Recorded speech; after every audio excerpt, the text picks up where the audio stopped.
Have you ever stood in a quiet place, somewhere far from the noise, from the present, and felt something ancient watching? Not someone, not even a presence, but a weight. Like the earth remembers something, and chooses not to speak of it. We often think of history as a long, straight line. Caves, fire, pyramids, the wheel, the internet. We like that line. It's clean. It makes us feel like we're in control. But what if we're not the beginning of the story? What if we're just the latest page in a book that keeps getting rewritten? Across deserts and under oceans, in frozen cliffs and jungle shadows, lie ruins that shouldn't exist. Stones too heavy to move. Maps too accurate to be drawn. Legends too widespread to be coincidence. There are whispers of civilizations that came before us, long before the Sumerians, the Egyptians, or the Mayans. Some say they were human. Others say, not quite. Some say they reached great heights, technologies we've only begun to rediscover. Others believe they vanished in fire and water, their stories drowned and buried. But they left traces. Traces in the myths passed down from continent to continent. In the temples built with impossible precision. In the questions we keep asking. Why here? Why this? And why does no one speak of it? Tonight, we step into the shadows between what we know and what we suspect. We will travel through half-lost legends, unexplained monuments, and theories that make archaeologists uncomfortable. We're not here to prove anything. We're here to wonder. What if Atlantis wasn't just a myth? What if there were others, whole civilizations, who watched the stars, carved the mountains, and then disappeared? What if Earth has forgotten, but not completely? Let's begin. We like to think we know our past. We teach history in timelines, neat, ordered, progressive. But the truth is, for most of human existence, we know almost nothing. There are over 300,000 years of Homo sapiens, and yet detailed history only begins a few thousand years ago. What happened in the other 95% of our story? Where did those people go? And what did they build, think, or leave behind? Most of what we call prehistory is guesswork based on fragments. A few bones, some stone tools, charcoal. We dig, we measure, we compare, but the full picture is missing. We assume there was nothing advanced, because we haven't found skyscrapers or silicon chips. But maybe we're looking for the wrong things. If a civilization used materials that don't survive thousands of years, like wood, fabric, or even forms of energy we don't recognize, would we ever find them? If a culture lived in harmony with nature instead of conquering it, would it leave behind ruins or only silence? There are massive gaps in the record. Entire continents, like Africa, South America, and Oceania, have histories that are barely touched by mainstream archaeology. Even in places we've studied for centuries, like Egypt or Mesopotamia, we've only excavated a tiny percentage of the land. Sometimes, anomalies slip through. Objects where they shouldn't be. Technologies that seem too advanced. Maps that show lands long before satellites. Sites like Göbekli Tepe, which force archaeologists to admit, we were wrong about the timeline. But instead of asking, what if? The academic world often says, ignore it. Because if we accept that someone came before us, someone capable, organized, possibly even advanced, we have to rewrite everything. And rewriting is uncomfortable. But tonight, we won't ignore the questions. We'll look at the ruins, the legends, the whispers buried in sand and sea. We'll explore the possibility that human history is not a straight line, but a cycle. And maybe, just maybe, we're walking on top of forgotten cities, never realizing they were there. For centuries, the story of Atlantis has captured human imagination like no other ancient myth. The tale originates with Plato, the ancient Greek philosopher, who wrote about a powerful island civilization that existed long before his time. According to his dialogues, Timaeus and Critias, Atlantis was a vast and advanced kingdom that flourished about 9,000 years before Plato's own era. Plato described Atlantis as a rich island, larger than Libya and Asia combined, surrounded by concentric rings of land and water, with impressive temples, palaces, and advanced engineering. Its people were said to be strong, wise, and skilled in arts and warfare. But their pride and greed eventually led to their downfall. In a single day and night of catastrophe, the island sank beneath the waves, lost forever to the sea. Despite Plato's detailed account, many have debated whether Atlantis was real or merely allegory, a story invented to illustrate philosophical ideas about hubris and the fall of civilizations. Yet, over the last century, numerous discoveries and theories have sparked renewed interest in the possibility that Atlantis was based on something more than myth. Underwater structures discovered near the Bahamas, particularly the enigmatic formations near Bimini Island, have been interpreted by some as remnants of a sunken city. These large, geometric shapes, resembling walls and roads, challenge conventional geological explanations. Are these natural formations, or the ruins of a once thriving civilization swallowed by the ocean? Further afield, some scholars speculate that the story of Atlantis might have roots in the memory of the Minoan civilization on Crete, which was devastated by the volcanic eruption of Thera, Santorini, around 1600 BCE. The sudden destruction of this prosperous culture, followed by tsunamis and social collapse, might have inspired tales of a great lost land. The mystery deepens when considering that the idea of a lost civilization is not unique to the West. Many cultures have their own legends of sunken lands and vanished peoples. The indigenous myths of the Americas speak of flooded cities and great floods. The ancient texts of India mention the submergence of lands like Dwarka, and the Aboriginal peoples of Australia tell stories of drowned homelands. Could all these stories be echoes of a shared memory, a forgotten chapter of humanity's past? Modern technology, including sonar mapping and satellite imagery, has opened new windows into the depths of the oceans and remote lands. Yet, the evidence remains elusive and controversial. Some archaeologists dismiss these theories as pseudoscience, while others argue for a re-examination of accepted chronologies. Whatever the truth, the legend of Atlantis continues to fuel our imagination, a symbol of lost knowledge, hubris, and the fragility of human achievement. As we stand on the shores of the present, gazing at the endless horizon of the sea, we are reminded that beneath the waves may lie secrets older than history itself. Off the southern tip of Japan lies Yonaguni Island, a quiet and remote place surrounded by the deep blue waters of the East China Sea. To the casual visitor, the island appears serene and untouched, but beneath the waves just off its coast lies a submerged wonder that has baffled archaeologists, geologists, and explorers for decades. This is the Yonaguni Monument, an immense underwater structure that some believe could be the remains of one of the world's oldest civilizations, hidden beneath the ocean for thousands of years. The monument consists of massive stone formations arranged in shapes that strikingly resemble terraces, staircases, platforms, and walls. Some sections look like enormous steps descending into the abyss, others resemble carefully crafted buildings and roads. The scale is breathtaking. The largest stone blocks measure up to 7 meters long and weigh several tons.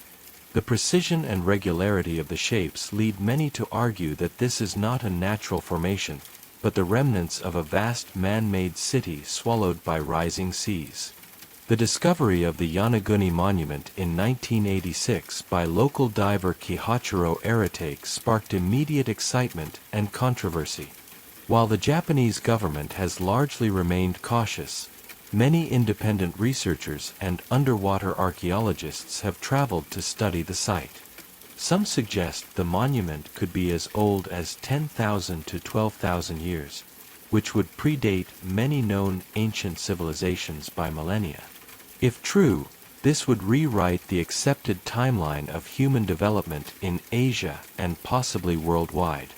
Geologically, the monument sits on a tectonically active area, which complicates understanding its origins. Some scientists argue the formations are natural, the result of tectonic uplift combined with erosion and fracturing of the sandstone bedrock. They point to natural fault lines and patterns of rock fracturing that can create straight edges and flat surfaces over time. According to this view, the steps and platforms are illusions crafted by nature itself. However, proponents of the man-made theory highlight numerous features that seem unlikely to be natural. Sharp edges, right angles, and precise layering appear throughout the site. Some carvings resemble roadways and pathways leading to terraces. There are areas where stone blocks fit together like parts of a massive puzzle. In addition, the presence of underwater caves and chambers nearby, some extending hundreds of meters, raises questions about human involvement.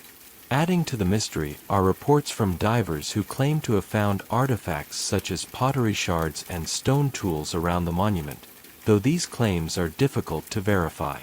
Some also describe strange acoustics and anomalies within the caves, fueling speculations of ritual use or even lost technologies. If the Yonaguni Monument is indeed the remains of an ancient city, it suggests a civilization with advanced knowledge of stone cutting, engineering, and urban planning long before recorded history. How did they build such structures without the tools or technologies we associate with later civilizations? What was their culture, their religion, their fate? One popular theory connects Yonaguni with the broader narrative of lost civilizations that might have been wiped out at the end of the last ice age. Around 11,000 years ago, global temperatures rose rapidly, causing polar ice sheets to melt and sea levels to rise by dozens of meters. Coastal settlements from that era would have been submerged. Could Yonaguni be one such lost city? Interestingly, similar underwater ruins have been discovered elsewhere, such as off the coast of Cuba and near the Bimini Islands in the Bahamas.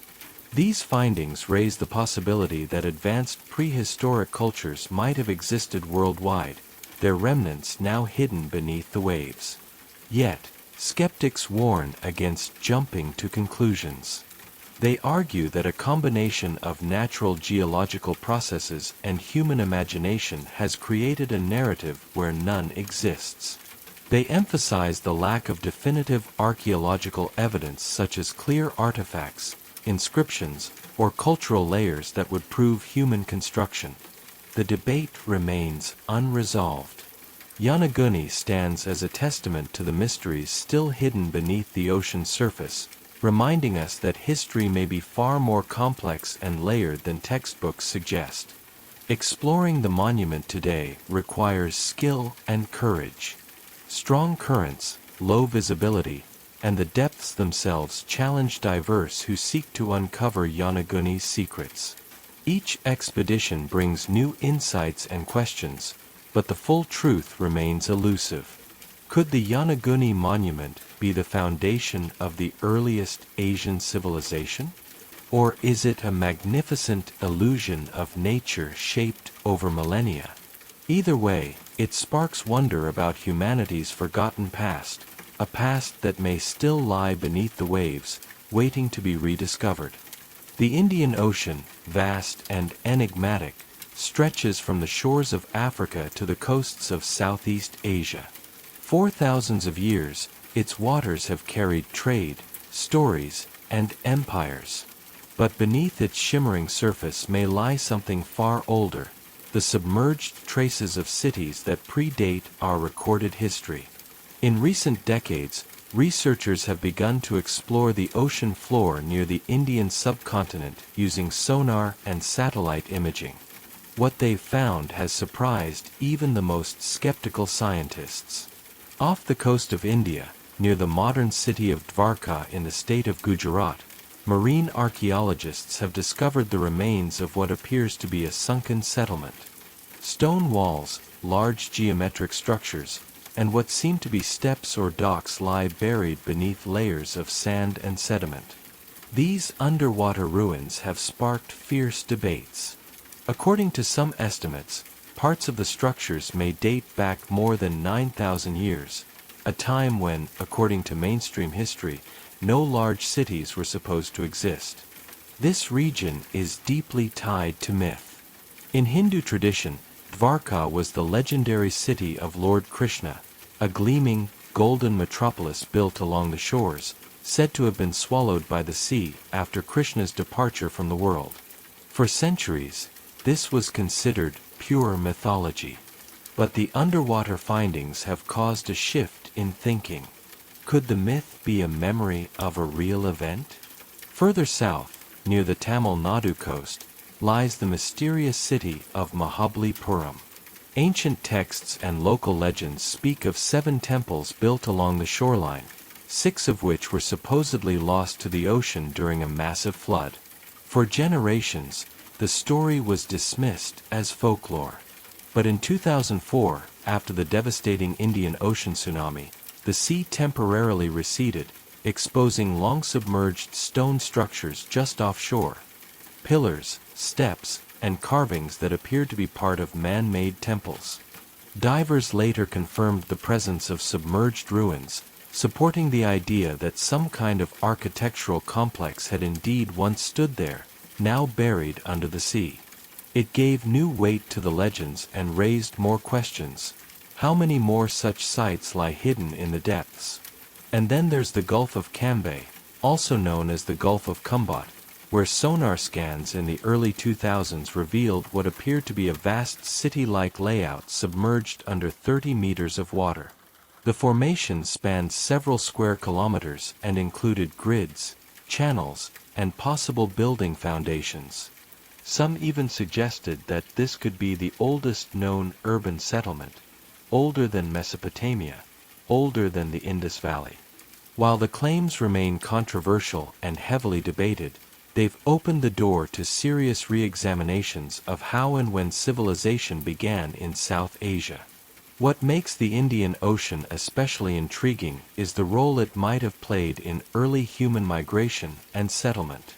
Thousands of years ago, coastlines were very different. During the Ice Age, sea levels were much lower, perhaps up to 100 meters below today's levels. This means that vast coastal areas where early humans may have lived and built communities are now completely underwater. If an ancient civilization once thrived along those now submerged coastlines, it would explain why we find so few early monuments inland. The evidence may simply be underwater, hidden by centuries of sediment and silence. The Indian Ocean also holds linguistic and cultural mysteries. For example, ancient Tamil literature and Sanskrit epics speak of lost lands called Kumari Kandam, a massive continent believed to have sunk beneath the sea, taking with it the cradle of early civilization. Though often considered pseudoscience, the idea continues to live on in the collective imagination of millions. And with each new underwater discovery, it seems less impossible. Of course, mainstream archaeologists urge caution. Dating underwater ruins is difficult, especially when natural stone formations are involved. Tides, currents, and shifting sediments make it hard to distinguish between man-made and natural features. Some findings remain unverified or hotly contested. But the questions persist. Why do so many flood myths exist across cultures, from the Epic of Gilgamesh in Mesopotamia to Manu in India and Noah in the Bible? Are they merely metaphors, or do they hint at real catastrophic events that wiped out ancient civilizations and forced survivors to begin again? If even one of the submerged sites in the Indian Ocean is proven to be a true ancient city, it would dramatically alter our understanding of early human history. It would mean civilization began not with isolated river valleys, but with a global coastal network that later disappeared beneath rising seas. And it would mean our ancestors were far more advanced and widespread than we ever imagined. As sonar and mapping technology improves, more of these submerged structures may come to light. Until then, the Indian Ocean keeps its secrets, vast, silent, and endlessly mysterious. Hyperborea, the land in the far north that shouldn't exist. Far beyond the lands of ancient Greece, past the icy winds and endless snowfields, lay a land the ancients called Hyperborea.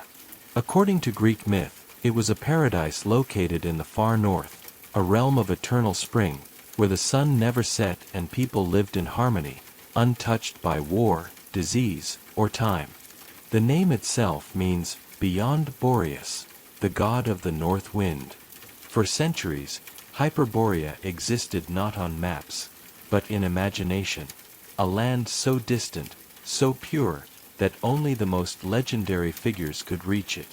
But what if it was more than just a myth? Ancient texts from Greece, such as those by Herodotus, Pindar, and Hecataeus, describe Hyperborea in striking detail. It was said to be inhabited by tall, radiant people with golden or light hair, a peaceful race who worshipped the sun and built great temples, including one dedicated to Apollo, made of shining crystal or white stone. They were said to live for 1,000 years, and when it was time to die, they would walk into the sea or vanish into the mountains. Their knowledge was vast: astronomy, geometry, music, and they were seen almost as a divine race. Some early scholars tried to place Hyperborea near the Black Sea or the Ural Mountains, while others stretched the idea farther, into Siberia or even the Arctic. But what if Hyperborea was never lost, only buried under time and ice? Several old maps from the Renaissance show something fascinating: a large landmass at the North Pole, often divided into 4 rivers and centered around a great mountain called Rupes Nigra, the Black Rock. These maps, such as the one by Gerhard Mercator in 1595, were supposedly based on even older sources, perhaps knowledge carried forward from ancient times. Modern science tells us that the North Pole is covered in shifting ice with no land beneath. But what if that wasn't always true? During the last ice age, sea levels were lower, and climate patterns were different. Some fringe researchers speculate that parts of the Arctic may have once been habitable, maybe even home to an advanced culture lost to time and climate change. Magnetic anomalies in the far north, such as those near the Siberian Traps or Greenland, have fueled theories of ancient energy centers or polar portals, places where the Earth's magnetism was once concentrated, possibly even harnessed by early humans. Hyperborea also appears in other cultures under different names. In Vedic traditions, the Aryans were said to have come from a sacred land in the far north, known as Shvetadvipa, the White Island.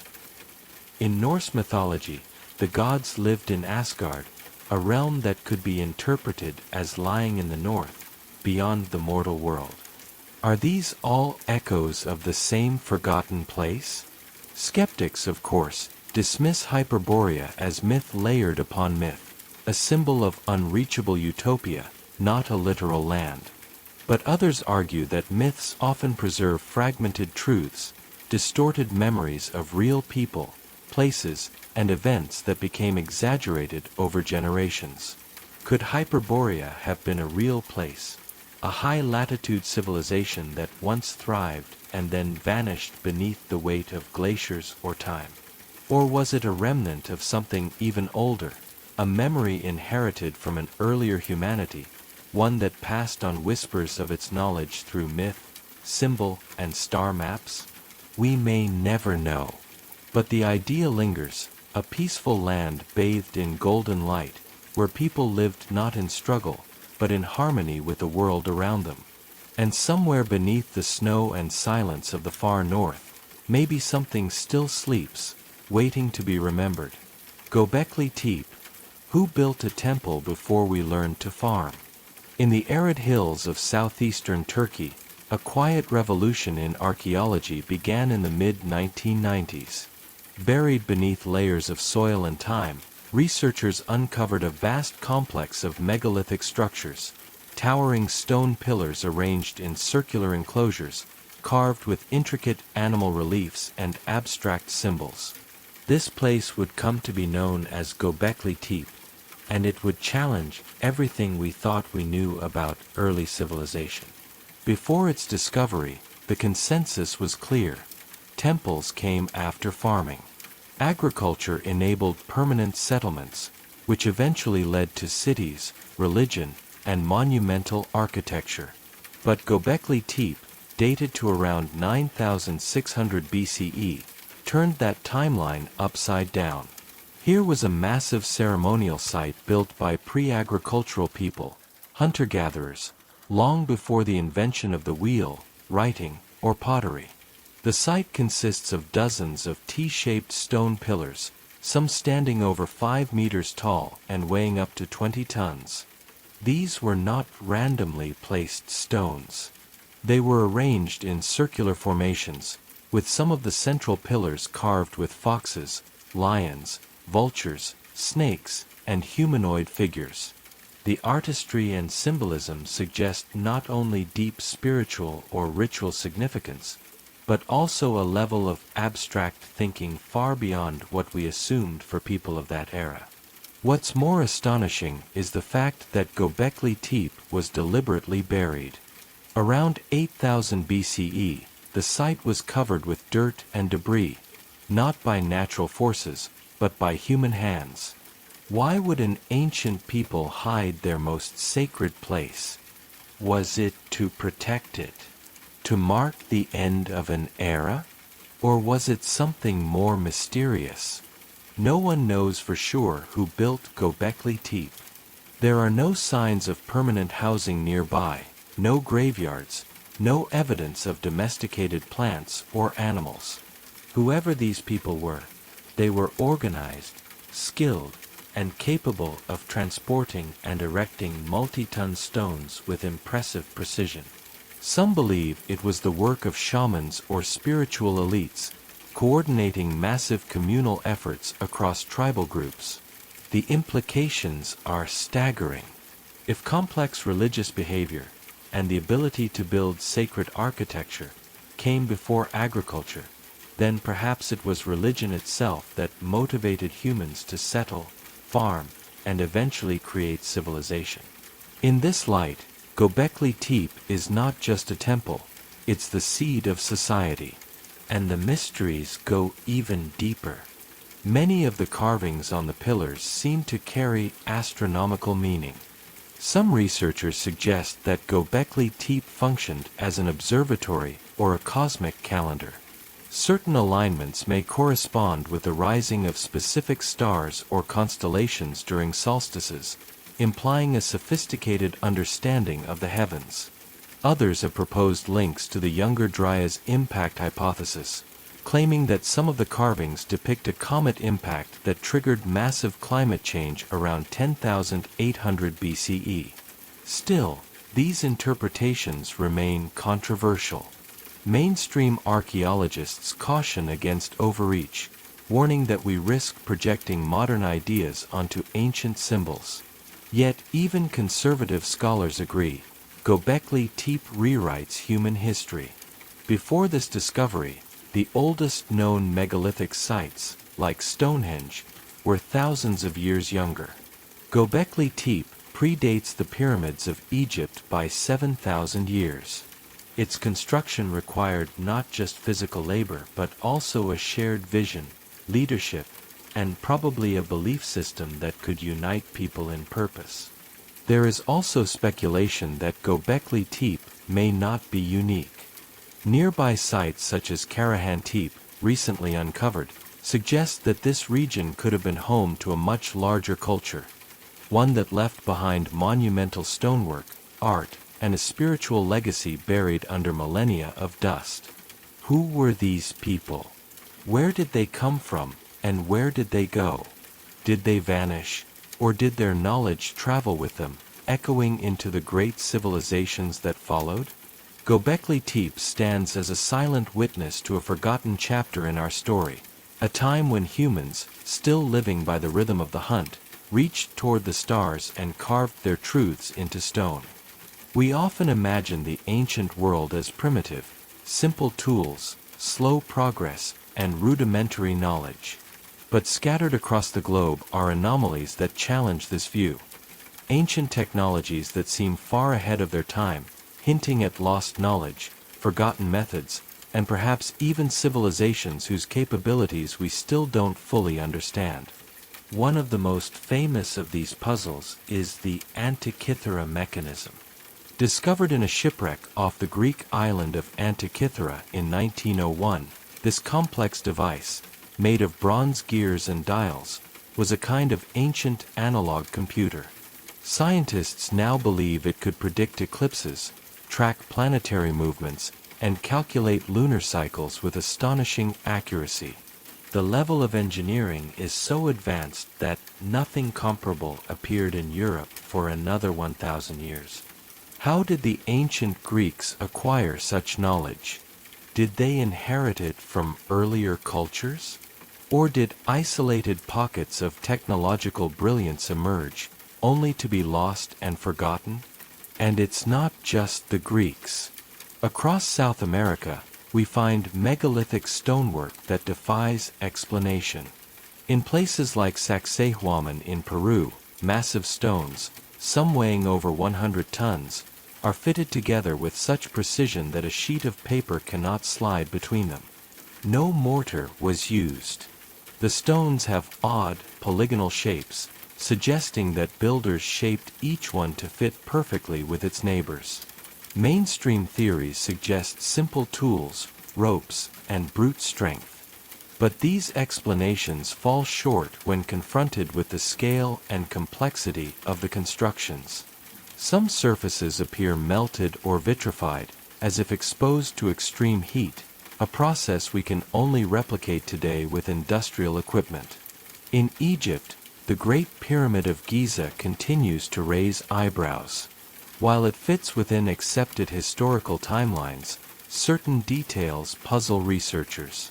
The internal shafts align precisely with celestial bodies.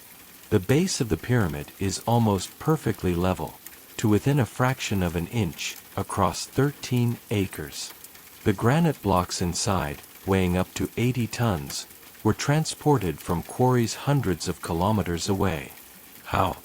The tools supposedly used, copper chisels and wooden sleds, seem wildly insufficient for such feats. Could there have been lost techniques? Knowledge of resonance, sound vibration, or other energy-based methods? Then there are the precision stone cuts found in places like Pumapunku in Bolivia. Here, enormous stone blocks appear to have been sliced with such accuracy that modern stonemasons are baffled. The famous H-shaped blocks are perfectly symmetrical and contain right angles with drill-like holes, carved into extremely hard andesite stone. Some researchers suggest that only diamond-tipped tools or laser-like equipment could replicate such work today. And yet these stones are believed to have been shaped over 1,000 years ago, by a pre-Inca culture with no written language and supposedly basic tools. Even more bizarre are the elongated skulls found in Paracas, Peru, and parts of the Middle East. While some can be explained by cultural practices like head binding, Others appear to have cranial volume and bone structure inconsistent with normal human anatomy. Could these be evidence of a now vanished offshoot of humanity, or perhaps just another forgotten lineage? Further east, in India, ancient texts like the Vedas and Mahabharata describe advanced technologies. Flying machines called vimanas, weapons of terrible power, and cities with energy sources we cannot identify. Are these pure myth, or distorted memories of lost science? Even ancient batteries have been found, like the Baghdad battery, a 2,000-year-old clay jar with a copper cylinder and iron rod inside. Some believe it may have been used for electroplating or low-voltage electricity, though the theory remains speculative. These mysteries don't prove the existence of Atlantis or alien visitors. But they do remind us that history is not as linear or simple as we've been taught.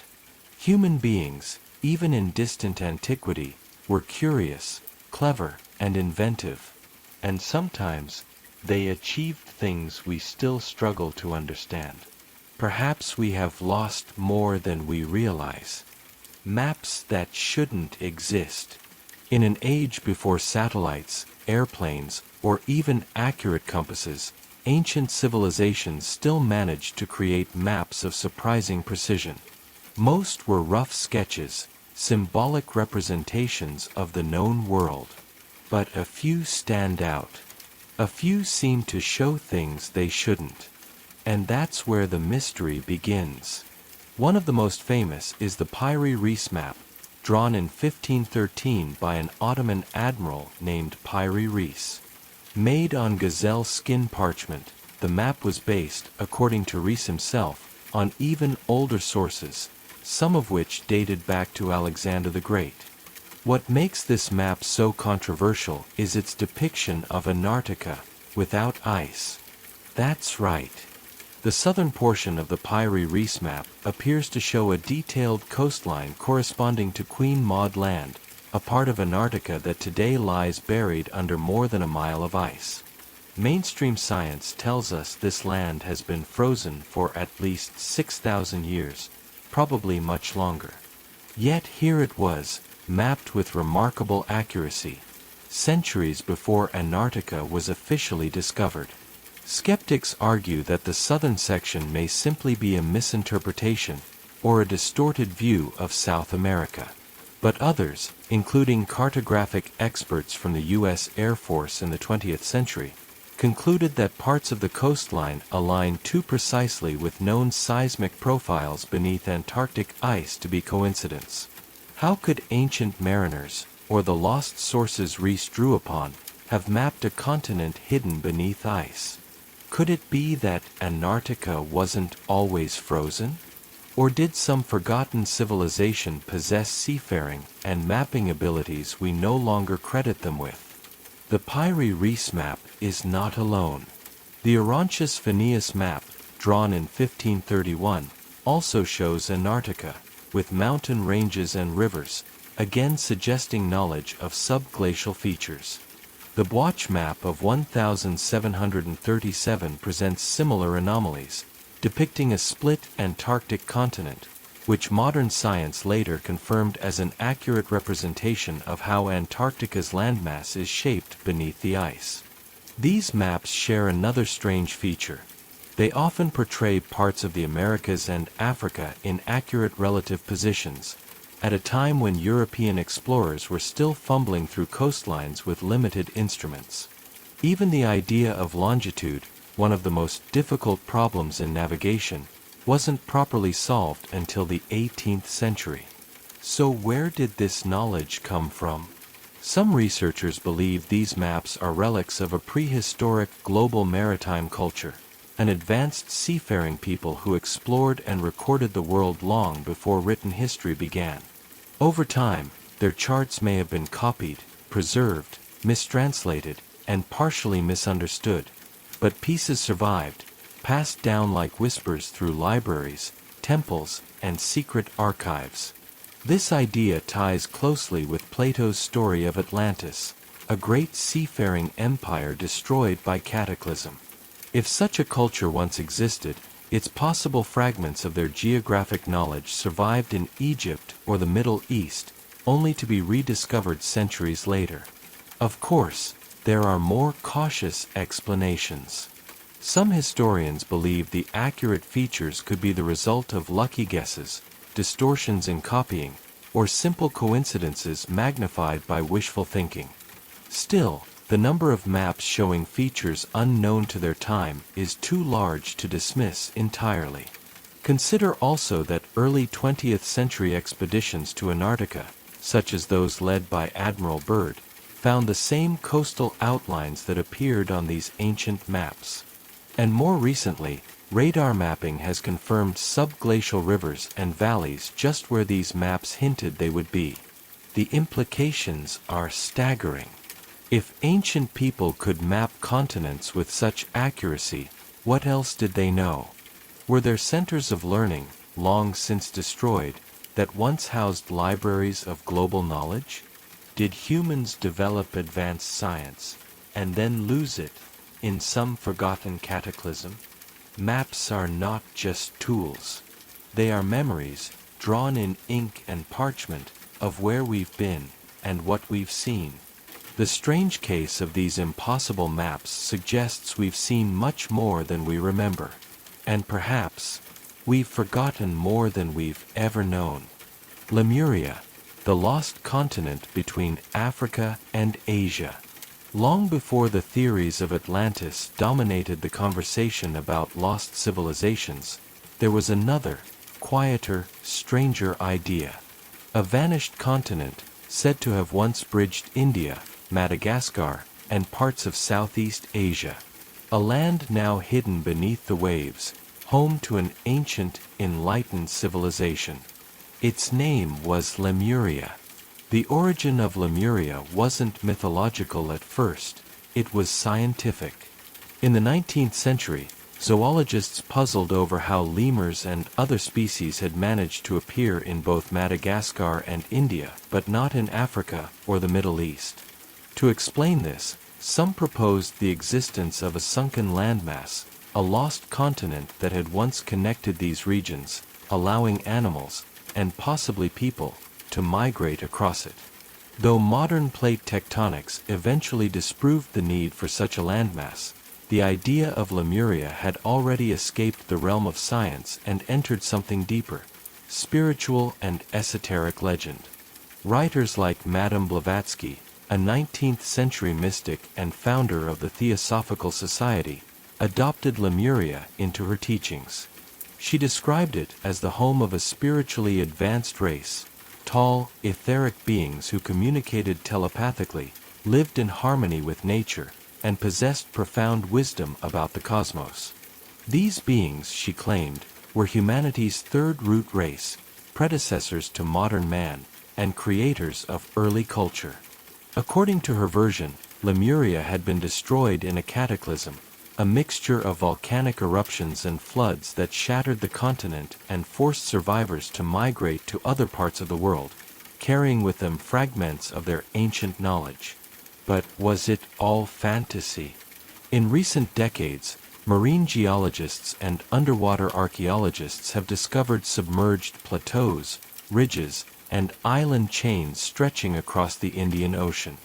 While these are explained by tectonic activity and seafloor spreading, some still wonder, could parts of Lemuria have existed, not as a single continent, but as a chain of islands or microcontinents now underwater? Off the coast of southern India, near the ancient city of Kanyakumari, legends persist about a lost Tamil land called Kumari Kandam. Tamil literature speaks of this land as a cradle of civilization, the birthplace of Tamil language, science, and culture. The texts claim that vast kingdoms, cities, and temples were once spread across a now submerged continent that extended far into the Indian Ocean. Local fishermen speak of temples under the sea, and some divers have reported submerged ruins and statues. In 2004, after the massive Indian Ocean tsunami temporarily pushed back the sea, parts of a long submerged structure appeared briefly along the Tamil Nadu coast, giving physical weight to the ancient stories. If Lemuria and Kumari Kandam are the same, or even related, they might represent a preserved memory of a prehistoric civilization lost to rising seas after the Ice Age. But who were these people? Some claim they possessed advanced technologies, others say they were spiritual philosophers who lived in tune with Earth's natural rhythms. Esoteric traditions describe crystalline energy structures, libraries of vibrational knowledge, and interdimensional wisdom passed down through oral teachings. These ideas remain outside mainstream science, but they persist. And like all enduring myths, they may contain fragments of deeper truth. Is it possible that human civilization didn't start in just a few isolated river valleys, but in coastal societies now buried by water? If Lemuria was once real, its disappearance would mirror that of other legendary places. Atlantis, Mu, even parts of Doggerland in Europe, all stories of land lost to the sea. What unites these tales is more than just water. It's memory, the deep, haunting feeling that something was here before us, something advanced, something forgotten. Today, Lemuria lives on in the stories of mystics, in the songs of Tamil poets, and in the questions of diverse staring into the blue depths of the Indian Ocean. Perhaps what matters most is not whether Lemuria existed as a continent, but whether the idea of Lemuria, of a civilization based on balance, knowledge, and peace, still calls to something deep within us. The Sumerians, were they the first, or the inheritors? In the heart of ancient Mesopotamia, between the Tigris and Euphrates rivers, a civilization emerged seemingly out of nowhere, fully formed, organized, and brilliant. These were the Sumerians, and by the 4th millennium BCE, they had already developed writing, complex cities, laws, literature, and astronomy. To many historians, Sumer is the cradle of civilization, the first great culture in recorded history. But a closer look at their achievements raises an even more intriguing possibility. Were they truly the first? Or were they the heirs of something older, something forgotten? The Sumerians invented cuneiform writing, impressing wedge-shaped symbols into clay tablets. Thousands of these tablets have survived, and they don't just contain trade records or laws. They preserve myths, epic poems, cosmology, and precise astronomical data. In the Enuma Elish, the Sumerian creation myth, gods emerge from primordial waters and shape the world through order and conflict. In another tale, the Epic of Gilgamesh, we meet a king who seeks immortality, encounters a great flood, and speaks with ancient beings. These stories feel strikingly familiar, echoing biblical and other global myths, and they hint at deep-rooted cultural memory. One of the most mysterious Sumerian texts is the Sumerian King List. It records the reigns of kings stretching back tens of thousands of years, some said to rule for over 20,000 or even 40,000 years each. While mainstream scholars interpret these as symbolic or mythological exaggerations, others wonder, were these records referring to actual people, or perhaps beings, from a different age? The Sumerians themselves claimed their knowledge was given to them by powerful entities they called the Anunnaki, a race of godlike beings who descended from the heavens. These Anunnaki taught humanity agriculture, architecture, law, and writing. In some interpretations, they even created humans as workers. Today, the Anunnaki have become the center of numerous fringe theories, linking them to ancient astronauts or forgotten global civilizations. While such ideas remain speculative, it's curious that the Sumerians didn't claim to invent their knowledge, they said they inherited it. Archaeologists also note that Sumer appeared almost overnight in historical terms. There are very few gradual developments. Instead, we see fully functioning city-states like Uruk, Eridu, and Lagash, with temples, bureaucracies, and irrigation systems, almost from the beginning. This level of organization implies not just innovation, but memory. Someone remembered how to build, how to measure, how to govern. Some researchers suggest that before Sumer, there might have been older cultures, perhaps even predating the end of the last ice age, whose knowledge survived through oral traditions or scattered remnants. Sites like Göbekli Tepe, which we discussed earlier, challenge the idea that advanced society only began with farming. What if that ancient temple, thousands of years older than Sumer, was part of a continuum, a chain of forgotten civilizations that slowly passed their torch into history? There's also the question of the ziggurats, the massive stepped temples the Sumerians built to reach toward the heavens. These structures resemble pyramids in form and function, though separated by geography and time. Were they inspired by similar ideas, or shared memory? And then there's astronomy. The Sumerians tracked the movements of stars and planets with incredible precision. They divided the sky into constellations, recognized the precession of the equinoxes, and even developed the 360-degree circle, a system we still use today.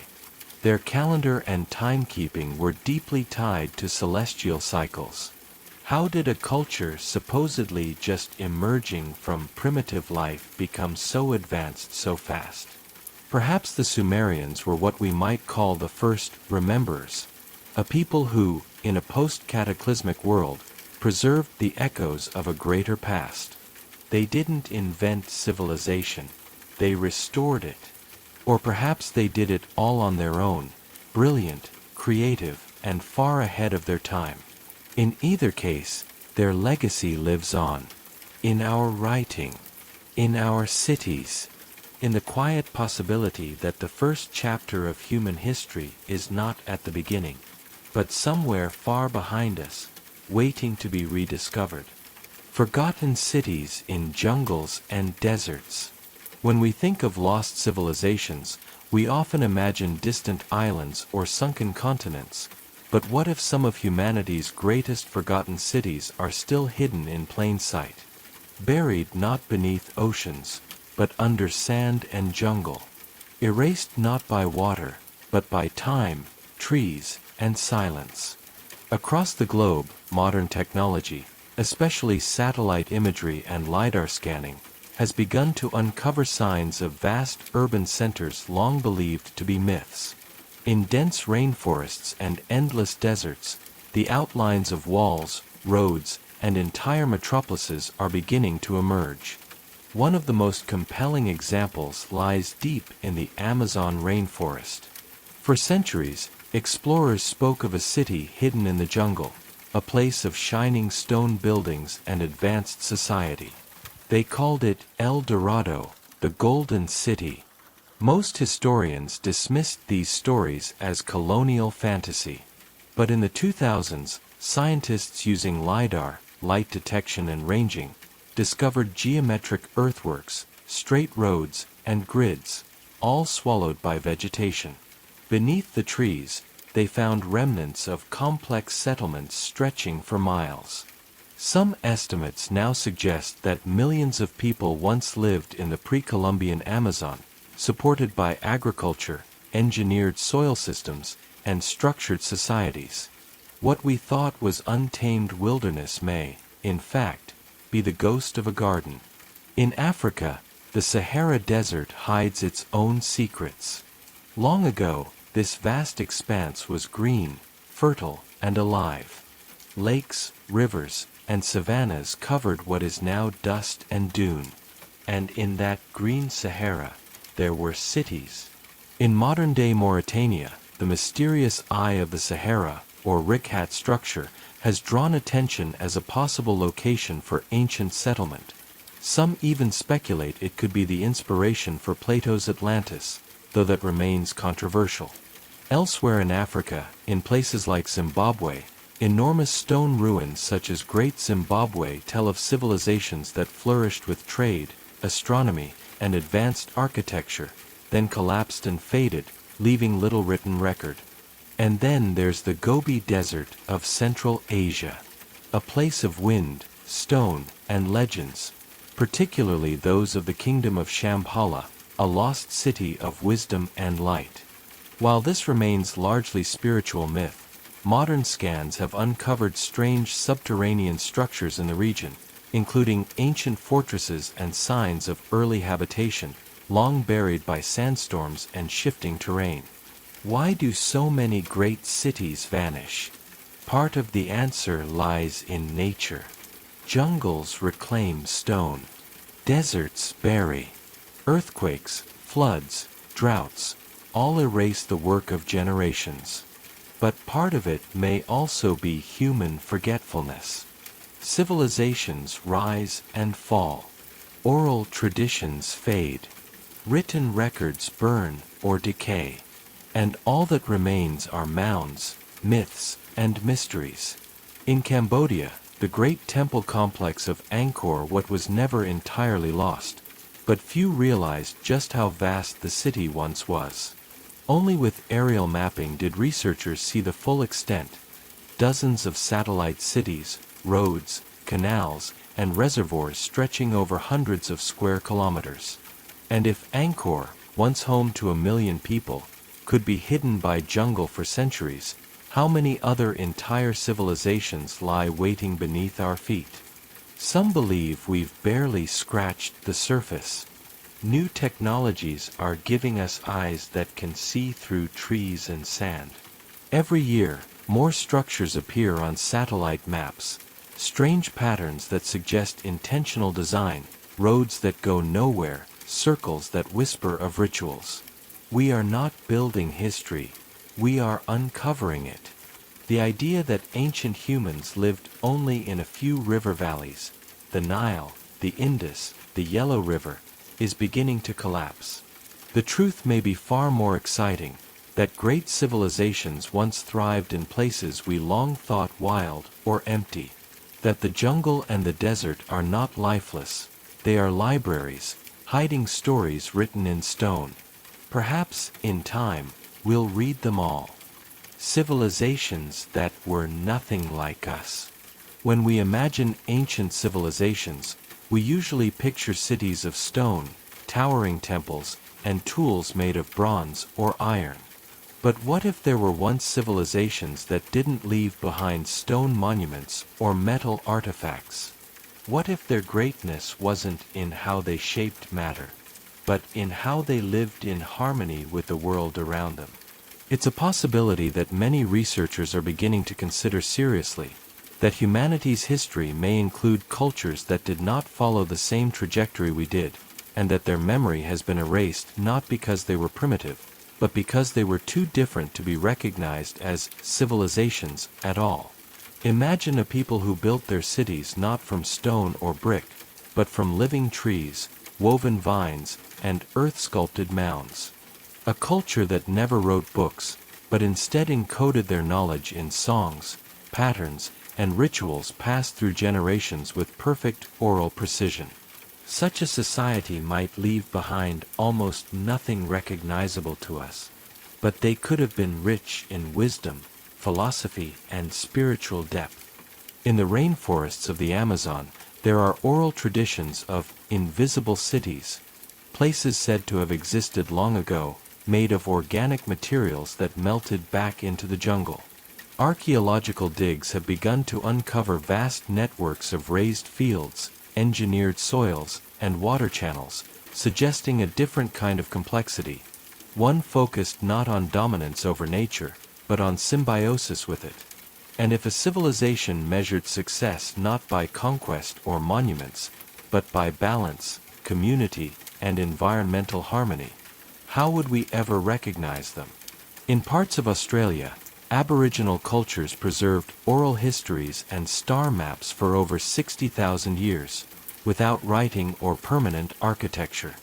These cultures navigated the land through a system of songlines, melodic maps embedded in traditional stories. For generations, they passed down astronomical knowledge, ecological insight, and even records of sea level rise that match modern data. It challenges our definition of what counts as advanced. What if other forgotten peoples had similar systems? Knowledge encoded in ways that vanished when their languages died, when their forests burned, or when they were wiped out by invading forces. Consider also the San people of southern Africa. They are one of the oldest continuous human populations, with a culture rich in myth, rock art, and trance-based spiritual practices. Their stories describe times when humans communicated with animals, moved through non-physical realms, and maintained a deep relationship with the Earth's rhythms. Not magic, perhaps a form of consciousness we've simply forgotten how to measure. It's easy to assume that technological development, tools, machines, writing, is the only form of progress. But what if there were entire cultures that prioritized emotional intelligence, collective memory, or mental discipline over engineering? Could these have been the lost civilizations we're looking for, not buried under stone, but simply overlooked, because they didn't build pyramids or leave behind golden statues? Even in modern neuroscience, we're only beginning to understand how memory, meditation, and consciousness function. Could ancient people have known, not less than us, but something entirely different? What if their monuments weren't physical, but mental, vast inner worlds of understanding passed silently across generations? In the rush to find lost cities made of rock, we may be missing civilizations made of thought. So maybe the question isn't, where did they go? But rather, did we ever know how to see them? Time scars on Earth. Our planet bears the marks of its turbulent past, scars etched deep into the crust, stories written in stone, ice, and ash. These are not just the histories of rocks, but the echoes of cataclysms that shaped not only the Earth's surface but also the fate of civilizations. Throughout geological time, the Earth has endured massive floods, meteor impacts, volcanic eruptions, and climate shifts, each leaving a lasting impression. These events, sometimes called time scars, remind us that human history is just a brief moment in a much larger story. One of the most dramatic events was the Younger Dryas, about 12,900 years ago.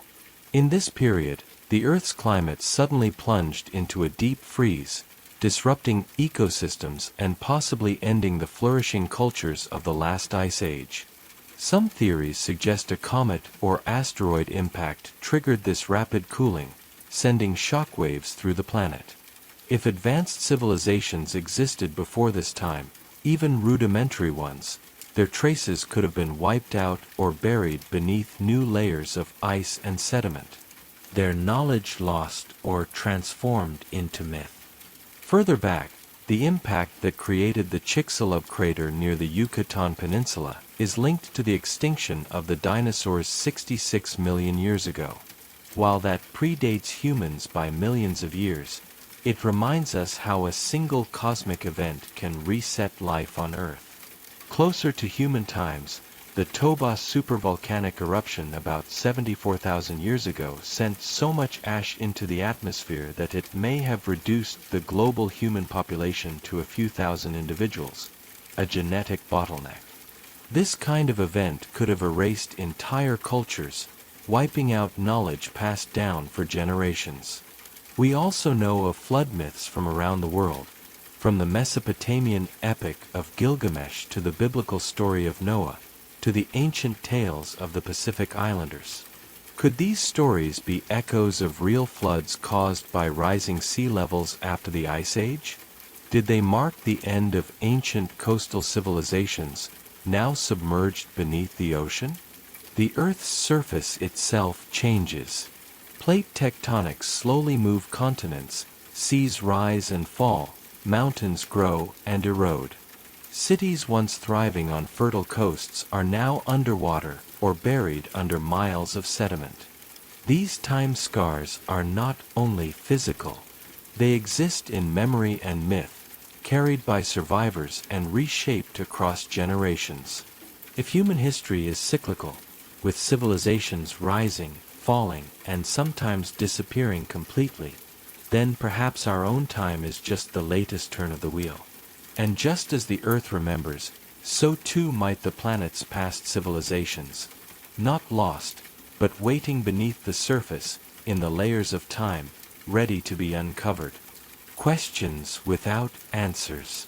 Throughout our journey into the mysteries of ancient civilizations, we have uncovered stories, evidence, and enigmas that challenge what we think we know. Yet, with every discovery, new questions arise. Questions that remain unanswered, sometimes unanswerable. Where did these lost civilizations go? How could their knowledge disappear so completely?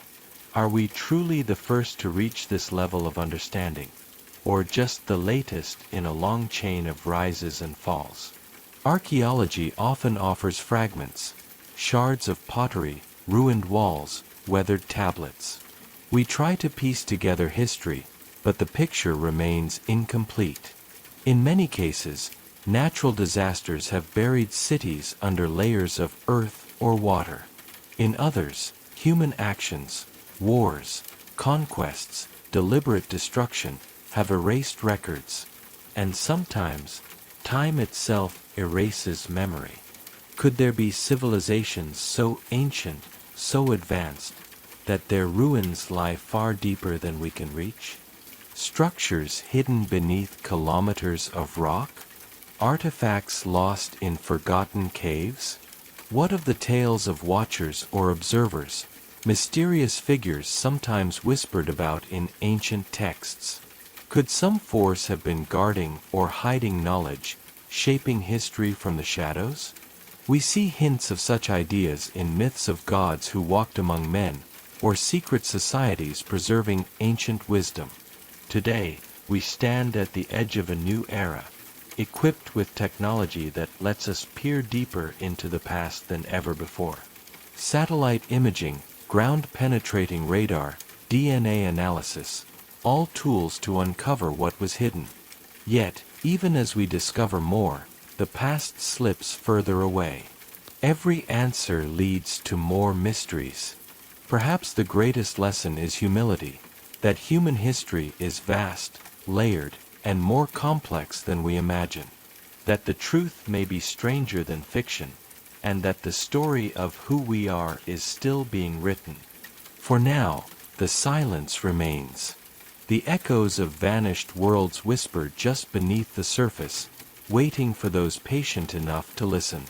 As the night deepens and the world falls silent, we are left alone with the questions, the whispers of the past that refuse to fade.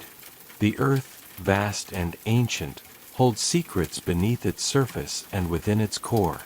The stories of civilizations lost to time remind us that history is not fixed, but fluid, like the tides that reshape the shore. We may never fully uncover all that was. Some truths might remain forever buried, hidden beneath layers of soil, myth, and memory. But in listening, in seeking, we connect with something larger than ourselves, a shared human curiosity that spans millennia. It is this curiosity that drives us to explore, to question, and to imagine. So, as you drift into sleep, carry with you the echoes of forgotten worlds. Remember that every stone, every story, every silence has a voice. And perhaps one day, the sands will shift again, revealing the faces of those who came before us. Until then, rest. The night holds its mysteries close, but it also keeps its promises. Good night.